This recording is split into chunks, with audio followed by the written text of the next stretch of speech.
एक बहुत important concept के बारे में बात करेंगे जिस पर बहुत सारे क्वेश्चंस एनसीईआरटी और एनसीईआरटी एग्जाम्पलर में हैं। तो पहले हम कॉन्सेप्ट को समझेंगे और उसके बाद में हम इस पे बेस क्वेश्चंस को समझते हैं।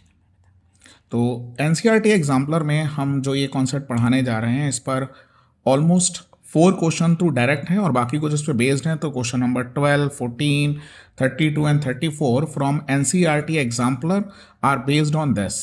ओके, तो बिफोर वी स्टार्ट सबसे पहले वी विल डिस्कस कि अल्कोहल और फिनॉल में ज़्यादा एसिडिक कौन है। तो देखिए, अगर हम एसिडिटी की बात करते हैं तो वो सभी कंपाउंड एसिड होते हैं जो डिसोसिएट होने पर H+ आयन देते हैं। तो जब हम इन दोनों को डिसोसिएट करते हैं तो देखिए यहाँ पर एक H+ मिलता है और ये दोनों लोग एसिड की तरह बिहेव कर रहे हैं बिकॉज ये दोनों ही लोग H+ देते हैं। अब ये H+ के बाद देखिए दोनों ही लोग H+ दे रहे हैं तो रिएक्शन कितनी आगे जाएगी, it depends on the stability of this anion. तो इस एनायन को फिनॉल में कहते हैं, फिनाइल से फेन लिया और ऑक्साइड, तो this is called phenoxide ion. और जो ऊपर है दिस इज कॉल्ड, ये कॉमन ग्रुप है तो we can consider it as alkyl से एल्क और oxide, it is called alkoxide ion. अब देखिए एक बिल्कुल सीधा सा कॉन्सेप्ट है कि जो जितना ज़्यादा न्यूट्रल होगा वो उतना ही ज़्यादा स्टेबल होगा और जितना ज़्यादा स्टेबल होगा उतना ही ज़्यादा रिएक्शन कहाँ जाएगी, फॉरवर्ड। ओके, सो अब इस रिएक्शन को फॉरवर्ड जाने के लिए सिर्फ एक चीज़ है कि वो कितना अच्छा एल्कोऑक्साइड आयन बनाएगा। अब देखिए अच्छे से रेफर मेरा जो है वो मैं उसको रेफर करूंगा कि कौन कितना ज़्यादा न्यूट्रल होगा। तो देखिए एल्कोऑक्साइड के साथ एक प्रॉब्लम है and the problem is that कि ये जो एल्काइल ग्रुप है ये प्लस आई इफेक्ट शो करता है और बहुत आसान भाषा में कहेंगे तो ये इलेक्ट्रॉन को पुश करेगा, ये पुश करेगा टुवर्ड्स ऑक्सीजन। तो जब ये पुश करेगा तो इस पर पार्शियल नेगेटिव चार्ज आएगा और वो इसके नेगेटिव चार्ज को थोड़ा सा इन्हेंस कर देगा, मतलब बढ़ा देगा। तो ये तो न्यूट्रल से और ज़्यादा चार्ज हो गया, मतलब बहुत अच्छा तो नहीं है। अब चलिए नीचे देखते हैं कि नीचे क्या हो रहा है। तो जो इसको जब हम समझते हैं तो ये क्या करता है, ये एक कॉन्सेप्ट रेजोनेंस शो करेगा और ये नीचे बेंजीन रिंग की तरफ इलेक्ट्रॉन भेजेगा। तो देखिए सबसे पहले क्या होता है कि इसके रेजोनेंस होंगे तो ये बॉन्ड ब्रेक होगा, जिससे अब देखिए ये जब बॉन्ड ब्रेक हुआ जो मैंने नीचे की तरफ एरो दिखाया है यहाँ पर क्या होगा, और अब हम जरा समझते हैं। तो देखिए नीचे की तरफ जब मैंने इसको दिखाया है तो ये बॉन्ड ब्रेक होगा, यहाँ पर नेगेटिव आएगा। ये मैं एक स्ट्रक्चर आपको समझाने के लिए बना दे रहा हूँ, एक्चुअली ये कंसीडर नहीं होगा रेजोनेंस में। और जब यहाँ पर पॉजिटिव होगा तो देखिए ये क्या करेगा, ऑक्सीजन जो एक एक्स्ट्रा नेगेटिव है उससे ये इस प्लस को डोनेट करेगा और ये नेगेटिव और पॉजिटिव में एक बॉन्ड बनेगा जो आपको आगे दिखाई देगा ऐसे। इसको मैं ब्रैकेट में इंक्लूड कर लेता हूँ क्योंकि मैंने आपको इस समझाने के लिए बॉन्ड को तोड़ा है। एक्चुअल रेजोनेंस ये होगा, देखिए ये प्लस और माइनस जो हैं ऑक्सीजन और ये प्लस एक बॉन्ड बना लेंगे, ये नेगेटिव है और ये। और अभी हमने अगर रेजोनेंस पढ़ा है तो ये अल्टरनेशन अभी भी है, देखिए double single double single double single, और रेजोनेंस अभी भी चलेगा। हालांकि ये रेजोनेंस बहुत ज़्यादा अच्छा तो नहीं है बिकॉज अभी मैं आपको बताऊंगा कि इतना अच्छा क्यों नहीं, लेकिन एल्कोऑक्साइड आयन से बहुत ज़्यादा अच्छा है और ये अल्टरनेट चलता है। तो देखिए इस बार यहाँ आएगा, यहाँ आया और अगली बार ये फिर से वापस इस पोजीशन पर आ जाएगा। तो यहाँ पर आया, ये वापस यहाँ है और अब फाइनली ये वापस वहीं चला जाएगा, ये इधर आएगा और बैक टू बैक, तो आपको आपका ओरिजिनल स्ट्रक्चर वापस मिल जाएगा। और देखिए अगर हम इसको सारे स्ट्रक्चर बनाते हैं तो लोगों को लगता है कि क्या हुआ, ये तो आप जहाँ से गए थे सर आप वहीं आ गए। अगर आप बहुत इसको देखते हैं, ऑब्जर्व करेंगे तो आप देखिए मैंने बॉन्ड की पोजीशन बदल गई। तो अब मैं इसका एक इक्विवेलेंट स्ट्रक्चर बनाता हूं। तो ये जो स्ट्रक्चर होते हैं एक्चुअली रेजोनेंस के हाइपोथेटिकल होते हैं। एक्चुअल फिनॉक्साइड आयन ने करा क्या है, तो देखिए मैं एक इक्विवेलेंट स्ट्रक्चर बना के आपको दिखाता हूं। आपको 10th क्लास में टीचर ने कभी कहा होगा कि बेंजीन में एक गोला बनाइए या सर्किल बनाइए। एक्चुअली वो ये कहते हैं कि इसका मतलब है कि यहां पर बॉन्ड रोटेट हो रहे हैं लगातार। दूसरी चीज आप देखिए कि ये जो O है, अब अगर मैं इसका एक मिक्स बनाऊंगा तो देखिए यहां पर मैं एक पार्शियल डबल बॉन्ड दिखाऊंगा, मतलब ये रेजोनेंस की वजह से पार्शियल डबल बॉन्ड आ गया। अब हम सब जानते हैं कि जब डबल बॉन्ड आता है तो थोड़ी सी बॉन्ड लेंथ कम होती है और बॉन्ड स्ट्रेंथ बढ़ जाती है। यहाँ पर पार्शियल नेगेटिव है, यहाँ पर पार्शियल नेगेटिव है, यहाँ पर पार्शियल नेगेटिव और यहाँ पर। अब ये देखिए, ये जो 3 पोजीशन मैंने मेंशन करी हैं, एक्चुअली ये पोजीशन जो बिल्कुल पास में होती है, ये पोजीशन ऑर्थो होती है, ये सामने वाली पैरा होती है। तो एक्चुअली ये ऑर्थो और पैरा पे क्या बढ़ा रहा है, इलेक्ट्रॉन डेंसिटी। और ये जो पोजीशन है मेटा, ये इन्वॉल्व नहीं है। देखिए ये कीवर्ड है, आप जो याद रखेंगे कि फिनॉक्साइड आयन जब बेंजीन पर इलेक्ट्रॉन डेंसिटी बढ़ाता है तो वो सिर्फ ऑर्थो और पैरा पे बढ़ाता है, मेटा पर नहीं बढ़ाता है। Okay, so this position that is Meta is not involve in resonance. अब चलिए उस चीज को डिस्कस करते हैं जो हमने आपको बताया कि विच इज मोर एसिडिक। तो एल्कोक्साइड में हमने देखा कि एल्कोक्साइड ने एल्काइल ग्रुप ने पुश करके इलेक्ट्रॉन डेंसिटी बढ़ा ली और एक ज्यादा चार्ज प्रोडक्ट बनाया जो स्टेबल नहीं होगा, जबकि फिनॉक्साइड ने रेजोनेंस शो किया। और मैं बार बार ये कह रहा हूं कि हालांकि रेजोनेंस बहुत अच्छा नहीं है, लेकिन एल्कोक्साइड की तरह उसने खराब नहीं करा, एक कुछ रेजोनेंस बनाया है जो उससे बेटर है। So that's why the phenoxide ion is more stable. और इसलिए ये द रिएक्शन जिसको मैं इसका डिसोसिएशन कर रहा हूं फिनॉल को, ये ज्यादा फॉरवर्ड जाएगी, ज्यादा फॉरवर्ड जाएगी तो ज्यादा एच बनाएगा। और that's why we called it कि phenol is more acidic than alcohol, because the phenoxide ion form is stabilized itself by, we can call it कि the most important is resonance। तो resonance से phenoxide ion ने अपने आप को stabilise करो, alkoxide ने नहीं। So that's why phenoxide ion is more stable और फिनॉल ज्यादा एसिडिक हो गया एल्कोहल की कंपेयर में। ओके, अब हम बात करेंगे बहुत सारे उन फैक्टर की जो फिनॉल की एसिडिटी को बढ़ाएंगे। ओके, चलिए अब बात करेंगे उन फैक्टर्स की जो फिनॉल की एसिडिटी को अफेक्ट कर सकते हैं, इट मींस बढ़ा सकते हैं या घटा सकते हैं। तो अभी हमने देखा कि जो फिनॉल है वो ज़्यादा एसिडिक है क्योंकि वो फिनॉक्साइड आयन बनाता है जो अपने आप को रेजोनेंस स्टेबलाइज करता है। तो देखिए जो भी इसके या तो आयन को स्टेबलाइज करे, नेगेटिव चार्ज को थोड़ा डिमिनाइज करे, और या फिर नंबर ऑफ रेजोनेंस बढ़ा दे, वो सभी लोग फिनॉल की एसिडिटी बढ़ाएंगे। तो सबसे पहले देखिए यहाँ पर ये जो नेगेटिव है वो आपने देखा कि या तो ऑर्थो पे आ रहा है या पैरा पे, यानी हम जो कुछ भी करेंगे वो ऑर्थो और पैरा पे ही करते हैं। तो सपोज दैट जैसे कि मान लीजिए कि ये एक हम रेजोनेंस का एक स्ट्रक्चर पिक करते हैं लाइक दिस, जहाँ पर पैरा पे नेगेटिव है। और देखिए यहाँ पर अगर हम कोई एक ऐसा ग्रुप लगा दें जो इलेक्ट्रॉन विड्रॉ करे लाइक NO2। अब आप NO2 को देखिए तो NO2 एक इलेक्ट्रॉन विड्राइंग ग्रुप है, ये -I और -R ये दोनों चीजें शो करता है। -I मतलब सिग्मा बॉन्ड के थ्रू इलेक्ट्रॉन अपनी तरफ खींच रहा है, और अगर आप देखें तो दूसरी चीज है कि ये इस नेगेटिव चार्ज को जो यहां पर है, ये वाला नेगेटिव चार्ज जो मैंने मेंशन कर दिया है, ये इस नेगेटिव चार्ज को अपने पास ले जाएगा इस टाइप से, और ये -R भी शो करता है। तो अगर मैं अगले स्ट्रक्चर में इसको ड्रॉ करूंगा तो देखिए ये रेजोनेंस से क्या करेगा, ये इस नेगेटिव चार्ज को अपने पास ले जाएगा। देखिए यहां पर ये ऑक्सीजन की तरफ चला गया, यहां पर नेगेटिव है, ये इन्वॉल्व नहीं है। और यहां पर जब ये जाएगा तो देखिए ये जो इसके साथ ये एक डबल बॉन्ड बना देगा। ओके, तो यहां पर ये प्लस है, 4 वैलेंसी है, तो नाइट्रोजन जब 4 दिखाएगा नॉर्मल से तो एक पॉजिटिव तो वैसे ही आएगा।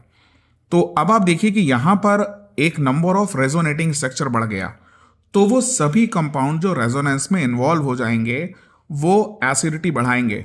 तो अब बच्चा कहता है कि मुझे कैसे पता, तो टीचर कह देता है कि वो कंपाउंड सारे जो इलेक्ट्रॉन विड्राइंग है। तो आप कैसे पता करोगे, देखिए जितने इलेक्ट्रॉन विड्राइंग ग्रुप होंगे उनमें एक की फैक्टर होता है कि मोस्ट ऑफ द कंपाउंड में एक डबल बॉन्डेड एटम होता है लाइक COH एल्डिहाइड, SO3H।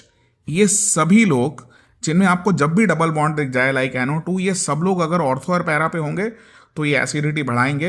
हालांकि मेटा पर भी थोड़ा सा -I शो कर सकते हैं, लेकिन मेटा यानी हम मेटा पोजीशन को का आई इफेक्ट तब कंसीडर करेंगे जब रेजोनेंस से चीजें इक्वल होती हैं। रेजोनेंस या तो लगता है या नहीं लगता, वो इंटेंसिटी कम नहीं करता है। ओके, तो अभी हमने सीखा कि अगर हम कोई एक ऐसा ग्रुप ऑर्थो और पैरा पे लगाते हैं जो इलेक्ट्रॉन विड्राइंग है, मतलब उसमें डबल बॉन्ड है, तो वो माइनस आई और माइनस आर दोनों के थ्रू इलेक्ट्रॉन विड्रॉ करता है और आपके एनायन को यानी फिनॉक्साइड आयन को ज़्यादा स्टेबलाइज करता है by increasing number of resonance और by decreasing the charge intensity और एसिडिटी को बढ़ाता है। Okay, so this is the first part. Start करिए, स्टार्ट है अभी। अब देखिए, अगर हम पैरा पोजीशन पर, जो हमारी पोजीशन पैरा है, यहां पर हम एक इलेक्ट्रॉन डोनेटिंग ग्रुप लगाएंगे और ये आपको लोन पेयर दिखाई दे रहे हैं। ओके, तो देखिए ये सबसे पहले तो प्रॉब्लम ये करेगा, ये पुशिंग ग्रुप है तो ये इंटेंसिटी बढ़ाएगा, और दूसरी प्रॉब्लम ये है कि ये प्लस आर के थ्रू इलेक्ट्रॉन अंदर की तरफ भेजेगा, मतलब इस पोजीशन पर। तो जब इलेक्ट्रॉन इस पोजीशन पे आएगा तो रेजोनेंस और आर यानी प्लस आर और प्लस आई दोनों से ही इस पोजीशन पर इलेक्ट्रॉन डेंसिटी बढ़ेगी। अब क्योंकि ये यहां पे लगा है तो यहां पर बढ़ा रहा है, और ये हर एक पोजीशन पर जहां पर हमारा नेगेटिव चार्ज आता है उस हर एक पोजीशन पर ये इलेक्ट्रॉन डेंसिटी बढ़ाएगा। तो जितना चार्ज बढ़ेगा उतना आपका फेनॉक्साइड आयन डीस्टेबलाइज होगा। तो इसका मतलब ये हुआ कि जो प्लस आर वाला ग्रुप है वो खराब करेगा। और बच्चा कहता है कि हम कैसे पहचानेंगे, तो एक की फैक्टर है कि ज़्यादातर जिनके पास लोन पेयर होता है लाइक एल्कोक्सी और NH2 अमाइन और फेनॉल, ये सभी लोग प्लस आर और प्लस आई के थ्रू इलेक्ट्रॉन देते हैं और चार्ज डेंसिटी बढ़ा के इसको ज़्यादा डीस्टेबलाइज कर देते हैं। यहाँ पर जो सबसे इंपॉर्टेंट फैक्टर है वो आपको याद रखना पड़ेगा कि जितने हेलोजन होते हैं लाइक क्लोरीन, ब्रोमीन और ये जितने भी हेलोजन्स होते हैं, इनका सिर्फ ये जो होता है इनका सिर्फ आई आप नोट करिए, इनका कभी भी आर मत नोट करिएगा। ये सिर्फ इंडक्टिव इफेक्ट ही कंसीडर करा जाता है। ओके, तो अब हमने दो फैक्टर सीखे। फर्स्ट कि फेनॉक्साइड आयन जितना ज़्यादा स्टेबल उतनी ज़्यादा एसिडिटी। और ये जो स्टेबिलिटी है, अगर हम इसको लेके जाएंगे तो स्टेबिलिटी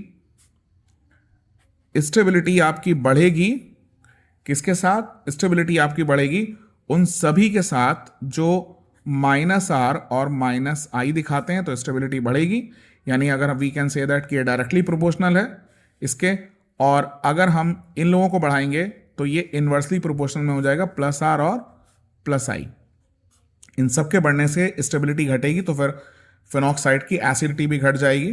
तो ये दो की फैक्टर हैं। अब इन पे कुछ क्वेश्चंस हैं। सबसे पहले हम एनसीईआरटी का एग्जाम्पलर जो एनसीईआरटी है उसका क्वेश्चन नंबर 12 डिस्कस करते हैं, जो इसी कॉन्सेप्ट पे बेस्ड।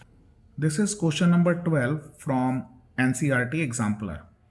अब सवाल में कह रहा है phenol is less acidic then. Phenol इनमें से किस से लेस एसिडिक है, मतलब बाकी सबसे फिनॉल लेस एसिडिक किस किस से है ये पता करना है। ओके, तो देखिए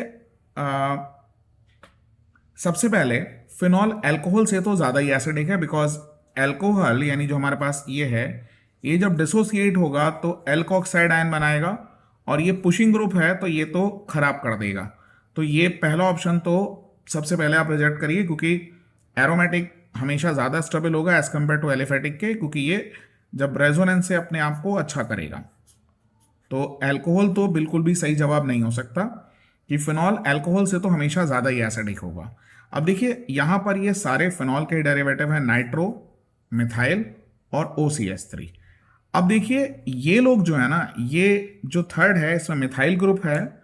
methyl group hyper conjugation show करेगा। ओके, हाइपर कॉन्जुगेशन से ये इलेक्ट्रॉन देगा और प्लस आर और प्लस आई यानी ये फिनॉक्साइड आयन को पुश करके इलेक्ट्रॉन डेंसिटी बढ़ाएगा, तो ये भी फिनॉल से लेस एसिडिक होगा। ये मेथॉक्सी ग्रुप है, जो एल्कोक्सी ग्रुप हम कहते हैं इसको, तो ये ग्रुप भी प्लस आर और प्लस आई से माइनस आई से इलेक्ट्रॉन लेगा, लेकिन प्लस आर से देगा। प्लस आर बहुत ज़्यादा डोमिनेटिंग है तो बहुत ज़्यादा एल्कोक्साइड आयन को खराब कर देगा, तो ये भी फिनॉल से ज़्यादा एसिडिक तो नहीं हो सकता। अब देखिए सिर्फ ये आंसर है। जो NO2 है, NO2 में डबल बॉन्ड है तो ये माइनस आर दिखाएगा और माइनस आई, दोनों से ही एल्कोक्साइड आयन को अच्छा करेगा। तो जो फिनॉल है वो सिर्फ और सिर्फ नाइट्रोफिनॉल से लेस एसिडिक होगा, बाकी सबसे ज्यादा एसिडिक होगा। So the right answer is 2 और आप इस पे निशान लगाएंगे। Okay, this is question number 14 from NCERT exemplar. तो यहां पर वो हमसे कह रहा है कि mark the correct order of decreasing acidic strength of the following compound.